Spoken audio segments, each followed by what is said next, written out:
The letter arrived on a crisp October morning, its edges worn, the ink smudged as if it had been clutched too tightly. Xavier Reed, 24, stood frozen in his tiny San Francisco apartment, the words on the page slicing through him like a blade. The family home is now your brother's. He's building a life we can be proud of. His parents' signatures, cold and final, marked the end of his claim to the sprawling Virginia estate he'd once called home. Xavier's hands trembled as he set the letter down on the chipped wooden table. The injustice burned. His parents had chosen Caleb, his younger brother, the normal one, who'd married a sweet girl from church and promised grandchildren. Xavier, openly gay and unapologetic, had been erased from their legacy for loving who he did. He sank onto the couch, the city's hum outside his window a faint pulse against the storm in his chest. San Francisco, with its vibrant streets and fog-kissed hills, had been his refuge since he'd left Virginia at 18, but now the weight of his family's rejection threatened to crush him. He'd always known his parents disapproved. Their silences at holiday dinners, their pointed questions about settling down properly, had been warnings. But to give the house, the place where he'd carved his initials into the oak tree, where he'd dreamed of becoming an architect, to Caleb, it was a betrayal that cut deeper than words. Xavier's phone buzzed, a text from Julian, his boyfriend of 6 months. "You okay?" Saw the mail truck. Julian, with his easy smile and unshakable optimism, was the one light in this mess. Xavier typed back, "Need you here." Julian arrived within the hour, his blonde hair catching the late morning sun as he stepped into the apartment. Without a word, he pulled Xavier into a hug, his arms a steady anchor. "They don't get to define you," Julian whispered, his voice fierce. "You're more than their choices." Xavier clung to him, the warmth of Julian's sweater against his cheek, grounding him. But the question lingered. What did he have left? That night, they sat on the rooftop of their building, the city sprawling below. Xavier traced the skyline, his architect's mind seeing potential in every line and curve. "I wanted to restore that house," he said, voice low. "Make it mine, make it ours." Julian squeezed his hand. "Then build something better. Build a home they can't take." The idea sparked, fragile but alive. Xavier had nothing. No inheritance, no safety net. But he had his talent, his vision, and Julian. Maybe that was enough. The next morning, Xavier woke with purpose. He spread out his sketchbook, pencils scratching as he poured his pain into designs. A house, not in Virginia, but here, in California, a place that would be his, built from the ground up. He'd studied architecture at Berkeley, scraping by on scholarships and late-night shifts at a coffee shop. Now, with no family to fall back on, he'd have to hustle harder. He reached out to old classmates, pitched ideas to small firms, and took on freelance drafting jobs. Every dollar saved was a brick in his future. But the city was relentless. Rent ate half his income, and freelance work was inconsistent. One night, exhausted after a 12-hour day, Xavier snapped at Julian over a spilled coffee cup. "I'm trying to build something, and it feels like it's slipping away." Julian, calm as ever, wiped the counter and said, "You're not alone in this. We're a team." The words steadied Xavier, but doubt gnawed at him. Could he really do this? Xavier threw himself into work, his sketchbook filling with bold, innovative designs. He landed a contract with a local developer, a small project to renovate a community center in the Mission District. It wasn't glamorous, but it was a start. He spent days measuring walls, nights refining blueprints, and weekends pitching to clients who barely glanced at his portfolio. Julian, a graphic designer, helped him create a sleek website to showcase his work, staying up late to tweak fonts and layouts. "You're going to be huge," Julian said, grinning over his laptop. Xavier wanted to believe him. The community center project gained traction. Local blogs praised its eco-friendly design, and a photo of Xavier, sleeves rolled up, sketching on-site, went viral on social media. "Queer architect redefines urban spaces," one headline read. The attention brought new clients, but also scrutiny. An anonymous commenter online sneered, "He's just playing the diversity card." Xavier's jaw tightened as he read it, but Julian shut the laptop. "They don't know you. Keep building." Money was still tight. Xavier and Julian shared a one-bedroom apartment, their furniture a mix of thrift store finds and IKEA hacks. One evening, as they cooked dinner, cheap pasta with homemade sauce, Julian suggested entering a national architecture competition. The prize, $50,000 and a chance to design a public pavilion in San Diego. It's a long shot, Xavier said, stirring the pot. But long shots are your thing, Julian replied, nudging him. Xavier laughed, the sound loosening the knot in his chest. He spent weeks on the pavilion design, a sleek structure inspired by the curves of ocean waves, with solar panels and reclaimed wood. It was ambitious, risky, and deeply personal, a reflection of his resilience. Submitting the entry felt like sending a piece of himself into the world. Days later, a call came. He was a finalist.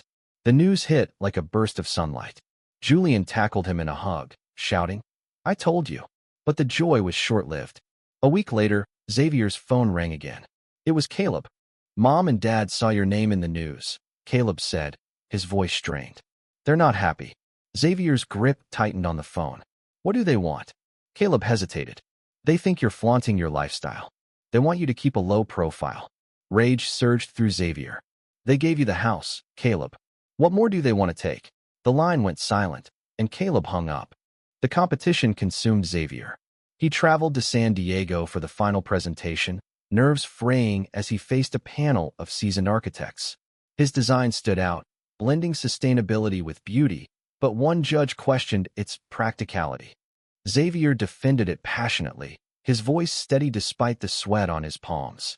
Back in San Francisco, he waited, checking his email obsessively. Julian kept him grounded, dragging him to late-night taco stands or quiet walks along the bay. "Whatever happens," Julian said, "you've already won." The call came on a rainy afternoon. Xavier had won. The $50,000 prize was his, along with the contract to build the pavilion. He hooped, spinning Julian around their tiny living room. But the victory was bittersweet. His parents sent a curt email, "Congratulations. Don't expect an invitation home." The words stung, but Xavier refused to let them define him. He deposited the prize money into a savings account labeled Our Home. Construction on the pavilion began, and Xavier threw himself into overseeing every detail.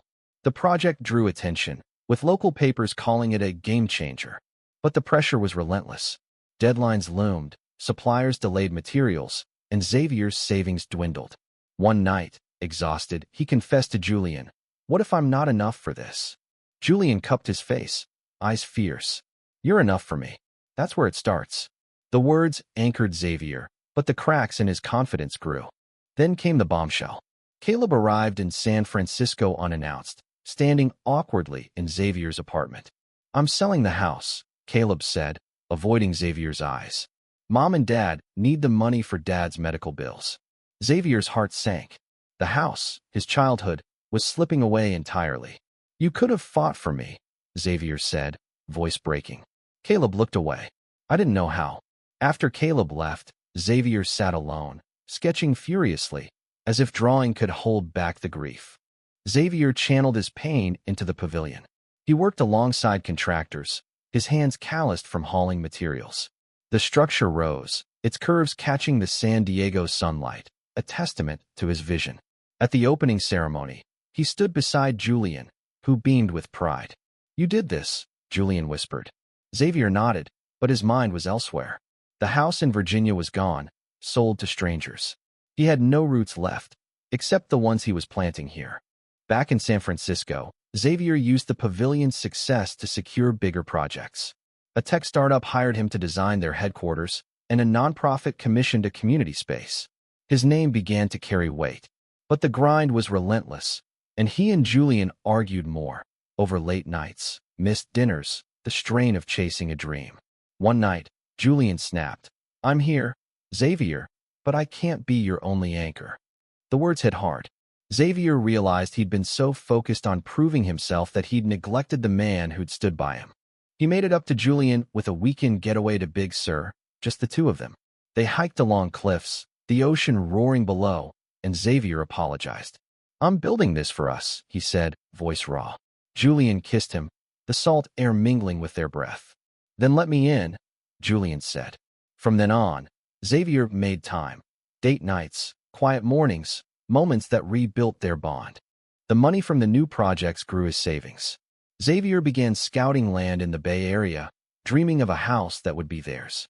He found a plot in Oakland, affordable but raw, with views of the hills. It was perfect. He showed Julian the plans, a modern home with open spaces, floor-to-ceiling windows, and a garden for Julian's herbs. "This is home," Julian said, eyes shining. Xavier felt the weight of his past lift, just a little. The Oakland land became Xavier's obsession. He worked with a small crew, pouring his heart into every beam and window.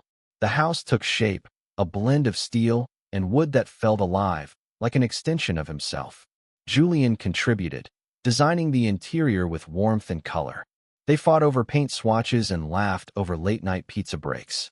It was theirs, built from nothing but determination and love. But the past wasn't done with Xavier. A letter arrived from his mother, the first in years. "We saw your pavilion. We're proud in our way." No apology, no warmth, just a crack in their armor. Xavier stared at the words, torn between anger and longing. He showed Julian, who said, "You don't need their pride. You've got your own." Xavier nodded, but the ache lingered. The house neared completion. Xavier and Julian hosted a small gathering, inviting friends and colleagues. The rooms buzzed with laughter, the garden lit with string lights. Xavier stood on the porch, Julian's arm around his waist, and felt something new: peace. He'd built more than a house. He'd built a legacy, one that no one could take away. Then came the call that changed everything. A major architecture firm in New York offered Xavier a partnership. It was a dream opportunity, but it meant leaving San Francisco, leaving the home they'd built. Xavier and Julian sat up all night, weighing the choice. "This is your legacy," Julian said. "But I'm your home, wherever we go." Xavier realized then that home wasn't just a place. It was them, together. Xavier took the job.